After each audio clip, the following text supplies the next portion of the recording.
All right, welcome back. Welcome back as people come on back in. We're just going to give people a few minutes to reconnect here, but welcome back. This second session is really all about now engaging with these ideas.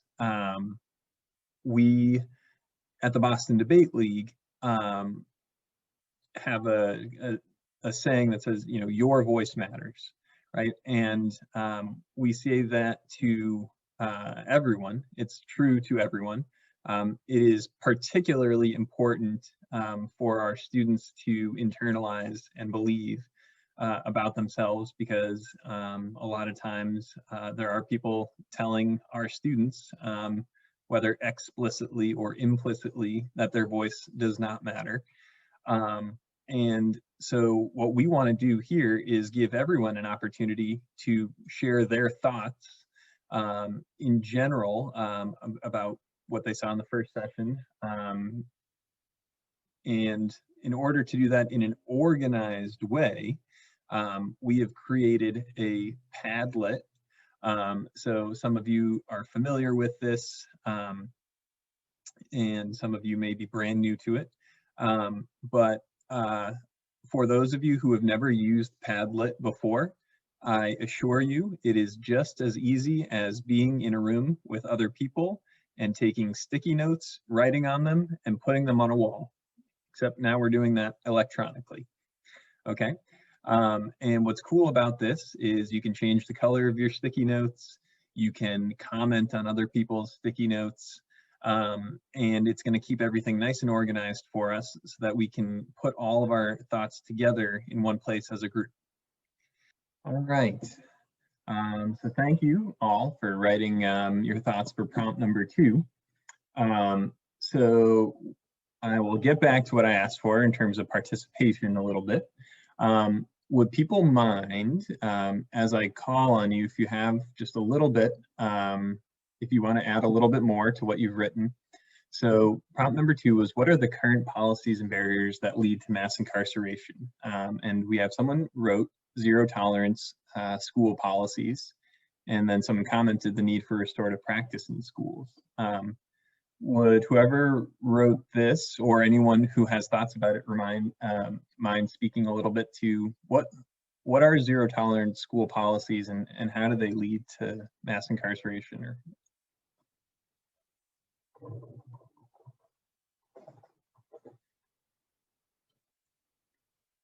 I didn't write that one, but I wrote the school to prison pipeline, which is related, so I could start us if you want. Sure, thank you. I guess, you know, as a teacher, that's the first thing that I think of. I know there's a million other factors that lead to mass incarceration, but in terms of the thing that I see every day as an educator, or the thing that I'm kind of the most involved with, and related to the zero tolerance policy, just in terms of like suspension rates at schools, starting, or policing in schools being way more prominent in, you know, schools where it's predominantly children of color students, and how that eventually leads to, you know, mass incarceration, and that presence of not having a restorative system but having a punitive system starts as young as kindergarten, and especially when you see like suspension rates for particularly Black and brown boys as young as kindergarten, and how that eventually leads to disproportionate rates of incarceration for that same population when they're older. And I would like to add to that, when you have a zero tolerance zone, you also need to think about the consequences. The consequences should not be, your first step is to be connected with the criminal justice system. It should be restorative justice. Bullying, talking about somebody's mother, and I know bullying is off the charts these days, but I just remember, as old as I am, when I was in grade school, you know, you have your what we call ranking parties, and you ranked on people, and people talked about it as everybody's mother, and they picked on kids. That's school age things that kids go through, and there should be appropriate responses. So when you have policies like that, you have to have the right consequences. and not just connect it to being handcuffed and taken out of school, which I have seen. Yeah, thank you, Beverly and Helen, both teachers sharing. Do we have any students who would be willing to talk to their experience in school? Are there any rules or policies in school that you feel like are unfairly severe in terms of the way that students are punished? Or have you had any experience, or do you have any friends who have had an experience where they've been unfairly punished in school?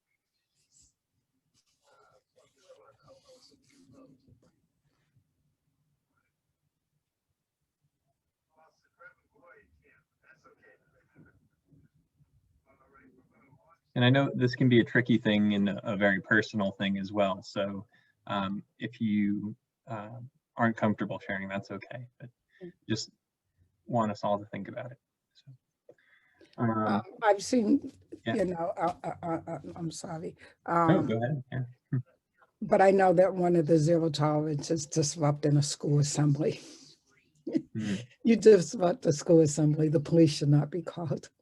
I think that's severe.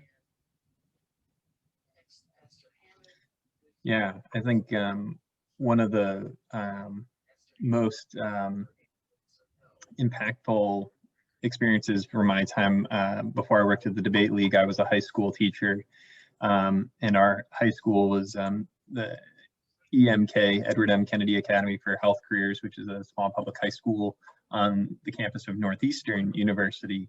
And we had a couple of students who were shouting at each other outside a school building. There was no fighting. They were just, they were actually friends who were both on my debate team.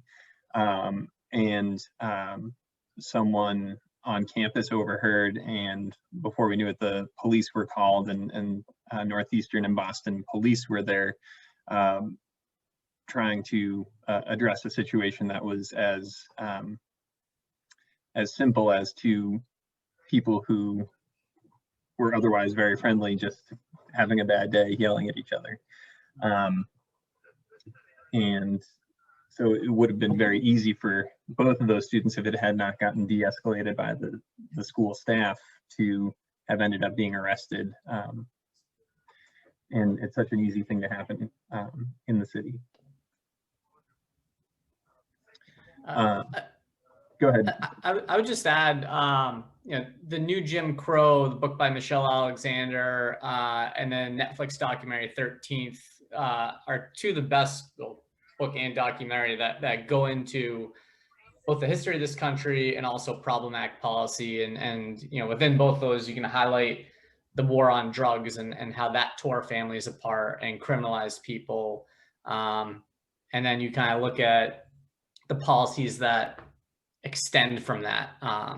So I would just highlight those two as good resources for talking about a whole host of problematic policy, including taking away people's right to vote, not just while they're in prison, but in some states afterwards forever as well. Yeah, thank you. And I certainly agree with those plugs as well. If you have not seen the documentary 13th on Netflix or read the New Jim Crow, those are definitely worth your time. So we have a few more answers to prompt number 2. We have, I'll try and kind of do a few at the same time here. So neighborhood segregation leading to school segregation, cash bail, long sentences for nonviolent crimes, and wrongly convicted prisoners. And then finally, lack of community resources and over policing in minority communities. Does anyone who wrote any of those want to unmute yourself and just say a little bit more about why you chose to write that and why you think that is a barrier that leads to, or a policy that leads to, mass incarceration? Now, I'd love to hear from some students if you don't mind.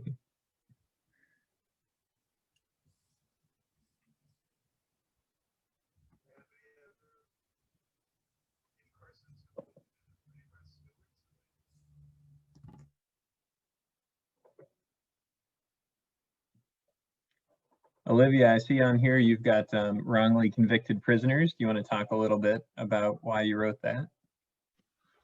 Because since a lot of people are wrongly convicted of crimes that they didn't do, and so if more people get wrongly convicted, so that would lead to mass incarceration. Yeah, I think, go ahead, Elliot. Yeah. Yeah, I just want to add on that is that like I actually recently finished like it was fictional, but it was like a bit of a realistic fiction, and it was about how this girl grew up without her dad, who is wrongly convicted of a crime, and the only reason he was wrongly convicted is because he couldn't afford like a better lawyer. Like he just had to take what they gave him. Yeah, thank you, Olivia and Elliot, for making those comments. And I think in particular, that reminds me of from our opening session earlier, the discussion about how many people actually go to trial and even get to the point where they are convicted, right? Elliot, like you mentioned, if someone doesn't have the resources to fight in court, a lot of times they end up not even going to trial. They take a plea deal because they don't think they can win. Even if they know they're innocent, they know that the deal they get might be a better option for them than going to trial and losing the trial.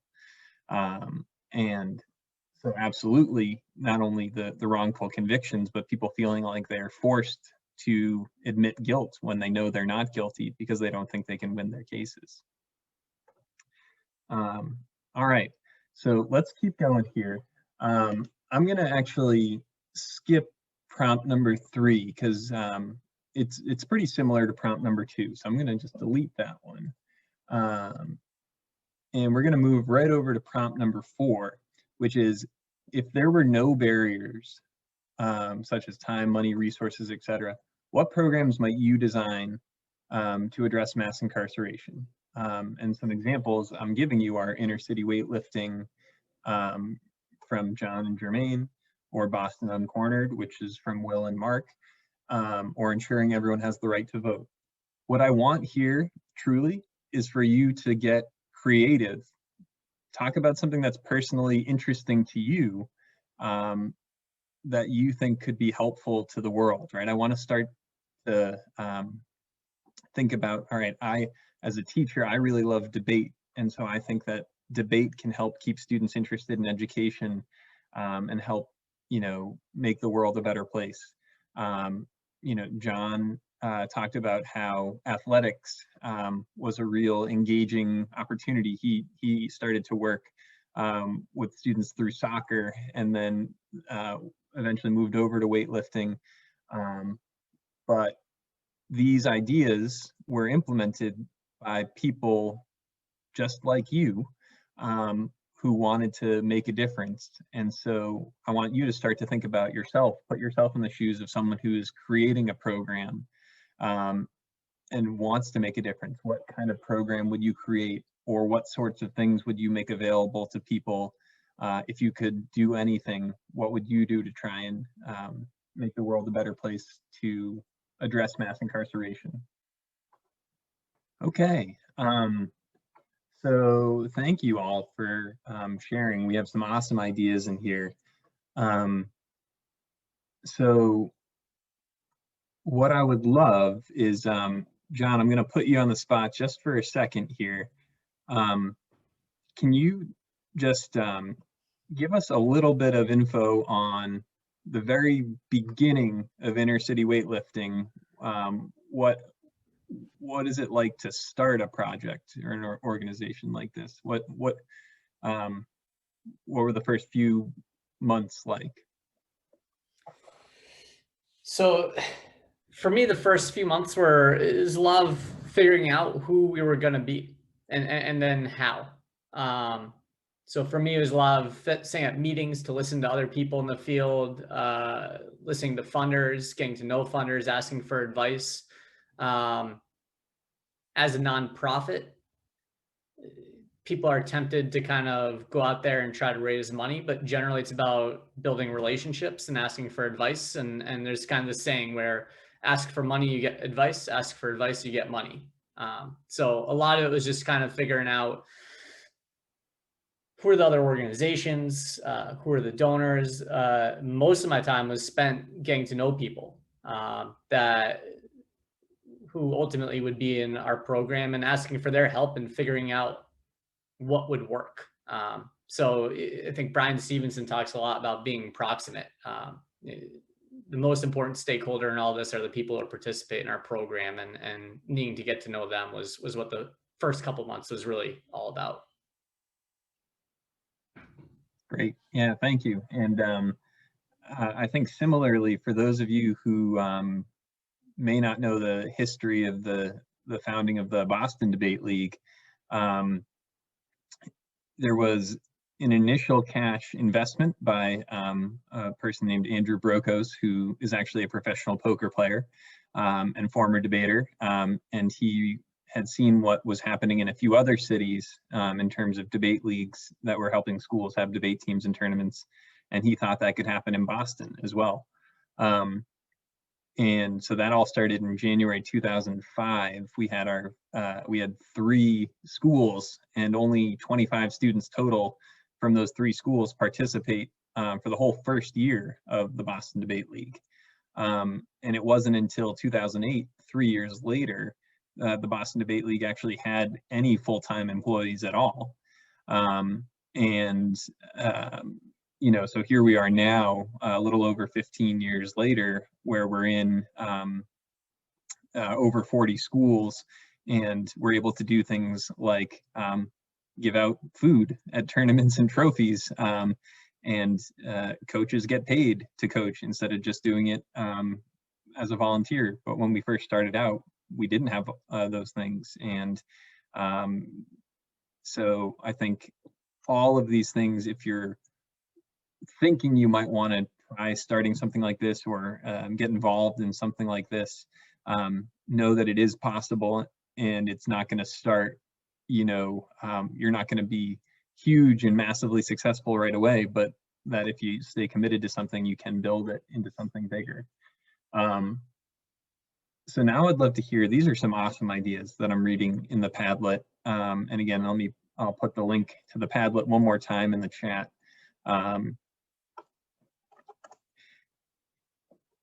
Is there anyone who wants to, I can call on people, but I'd love if people wouldn't mind unmuting themselves and just sharing what they wrote. Tell us what are your ideas? Because again, Boston Debate League is great. You know, being prepared for college and career and engagement with the world, which is our mission, is great.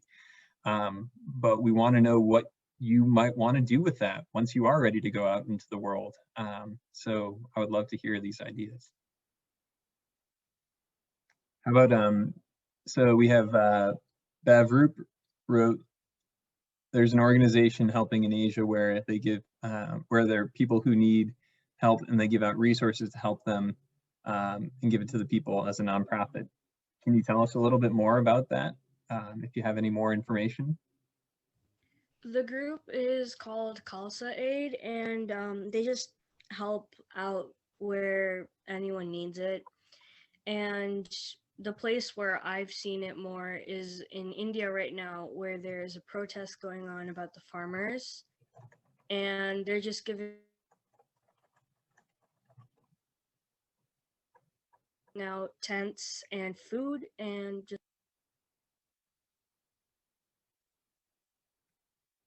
Awesome. Yeah, thank you for sharing. And we've got some additional thoughts on things. So we have someone who spoke about family supports, support for kids who have a parent who is incarcerated and paying, you know, proximity bills, all these extra sorts of little things that actually aren't so little, they add up pretty quickly.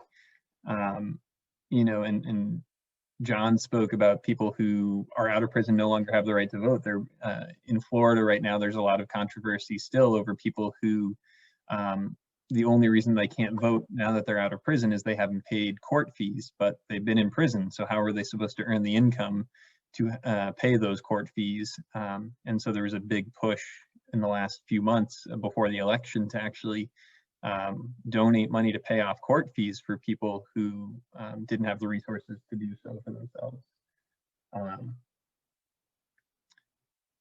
Yeah. What else? Yeah, go ahead. Go I ahead, can Cameron. talk a little bit about, I was the one who talked about family supports. Awesome. I'm from New York. I'm a social worker who works with kids who have a parent incarcerated, and our governor just signed the proximity bill, which was huge. So basically it just means that docs can't place their parent, well, they have to place them in a facility closest to them. And we know that, family support helps with recidivism, and it can help the kids, hopefully lower their chances of ever getting involved with the criminal justice system. So I think that that's huge. Yeah. And can you, for all of our students who said, oh, that sounds pretty cool, that might be something I would want to do, can you tell us what sort of, what did you either, do in high school or college to get there, to that current position? Yeah, so I actually, I might not be a good example because I wasn't sure what I wanted to do for a while, but I went to college, and I got a master's degree in sociology, and I focused on criminology. And then I decided that I wanted to work face to face with folks instead of, in sociology, which is pretty background stuff. So I went for social work, and I love it. And right now I work, I'm in Buffalo, New York, and I work with families and kids who have an incarcerated loved one. And a lot of the times they don't have the means to actually go visit in person. And with COVID, it's hard because a lot of the facilities have shut down face-to-face visitations. So we do video visiting. So the families come to our building, and they get an hour with their loved one on this big flat screen TV, and they're in a room that looks like a living room, and they just get to visit, and it's really awesome for them. They have a lot of fun in those rooms with their parents. Great. Yeah, thank you. Thank you for sharing. Yeah. And I do want to note, Alicia said she's having some microphone issues, but she was able to write in the chat that she was writing about the mental health professional / police partnership and expanding those, and how there are different parts of the country where more and more of these partnerships are being implemented, that sometimes police are called in a situation and the situation becomes deadly because police were called in. And instead, what is needed to de-escalate a situation is a mental health professional, not a police officer. So expanding the types of opportunities and scenarios for mental health professionals to get involved in community support, rather than always defaulting to calling the police or asking police to resolve a situation that is where it's not necessary. So thank you for sharing that, Alicia. So we also have people who wrote, let's see, we have those with felonies who are currently incarcerated should never have their voting rights taken away from them. Is there anyone, especially any of our students who are now looking at our evidence, any of our students want to talk about voting rights and why they think those are important?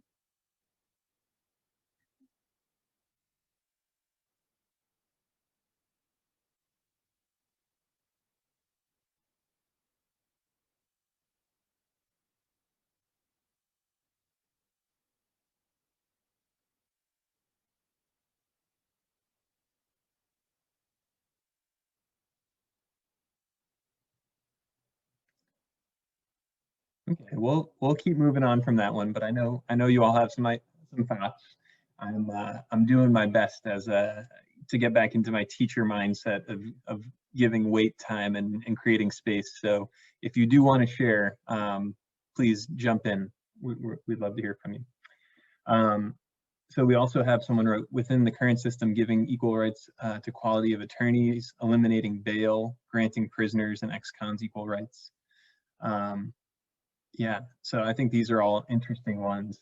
Bail reform in particular, I think is a really interesting one, where you hear about people who committed nonviolent crimes and are not risks to go anywhere, that they're very likely to show up to trial, but getting charged a large amount or even a small amount can be hard to pay, and people having to sit in jail for a long time before they even await trial.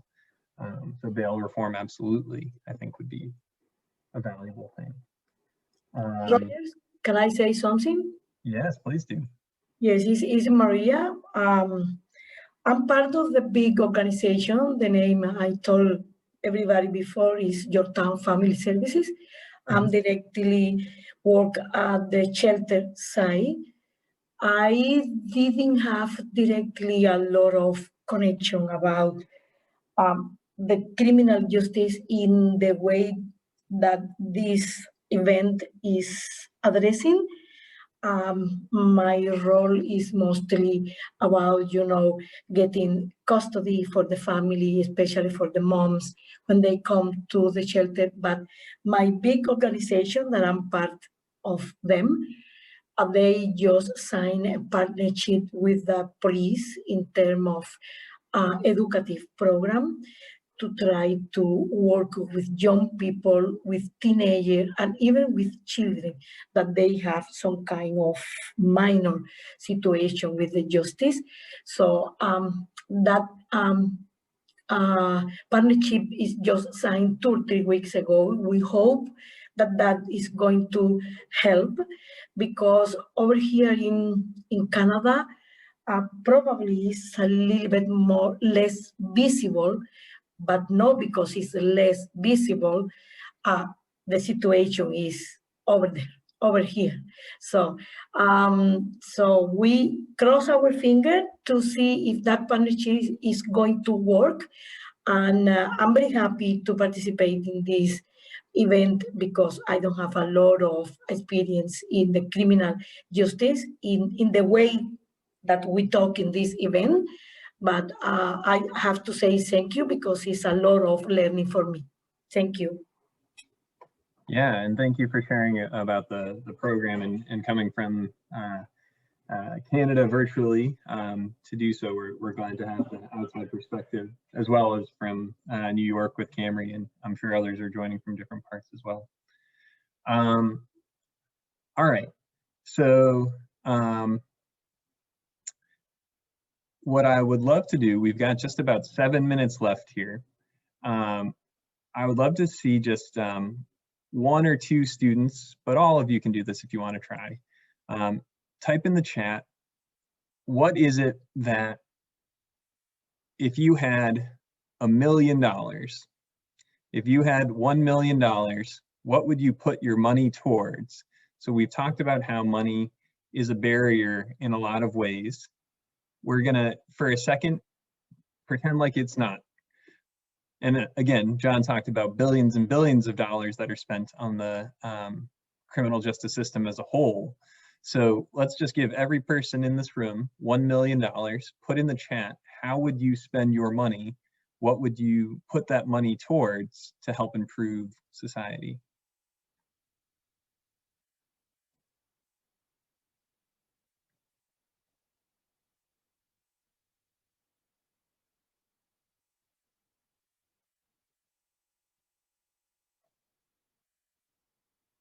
Elliot, you put start a nonprofit. Is there anything in particular that your nonprofit would do, Elliot?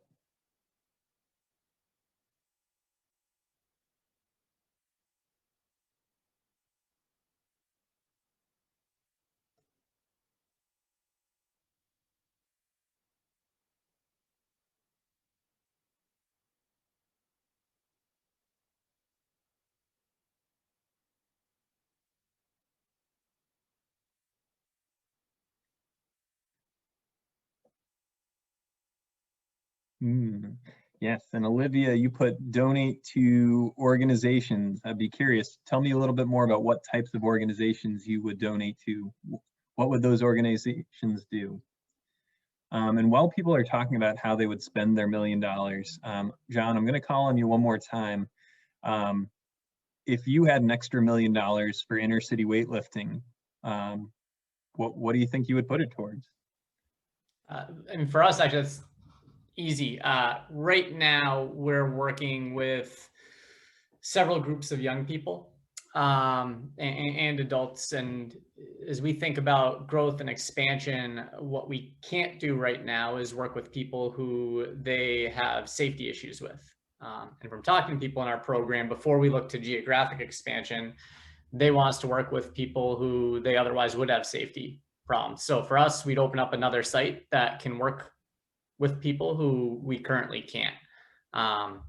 So that's what we'd use it for. Great. Yeah, thank you.